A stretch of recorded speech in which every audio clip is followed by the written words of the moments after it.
దేవుని ప్రియులకు శుభములు. ఈ దినమందు దేవుని వాక్యాన్ని చదువుకుందాము.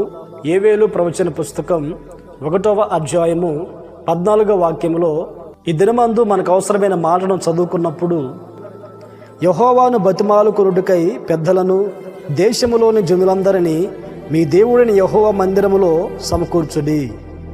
ప్రియ దేవుని బిడ్డలారా, ఈ పునరుద్ధాన దినమందు మనమందరము దేవుని మందిరంలో సమకూర్చబడుతున్నాము. ఎందుకంటే బతిమాలుకొనుటకు. నీ ఆత్మీయ జీవితంలో, విశ్వాసములో, ప్రార్థనలో, ఫలించే అనుభవంలో నువ్వు సన్నగిల్లిపోయావా? దేవుని ఆత్మను దూరం చేసుకుని ఉన్నావా? నువ్వు దేవుని బతిమాలుకోగలిగితే నువ్వు కోల్పోయిన నీ ఆత్మీయ జీవితాన్ని దేవుడు మరలా నీకు అనుగ్రహించబోతున్నాడు. ఆత్మీయ జీవితంలో శక్తి కలిగిన వ్యక్తిగా దేవుడు నిన్ను నిలబెట్టి నడిపించబోతూ ఉన్నాడు.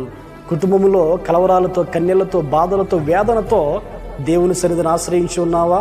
ఏ సమస్యను బట్టి దేవుని సన్నిధిని ఆశ్రయించి ఉన్నావో నువ్వు బతిమాలుకోగలిగితే సమస్యలో నుండి విడిపించి సర్వ సమాజంలో నిన్ను సాక్షిగా దేవుడు నిన్ను నిలబెట్టునుగాక. ఆమేన్, ఆమేన్.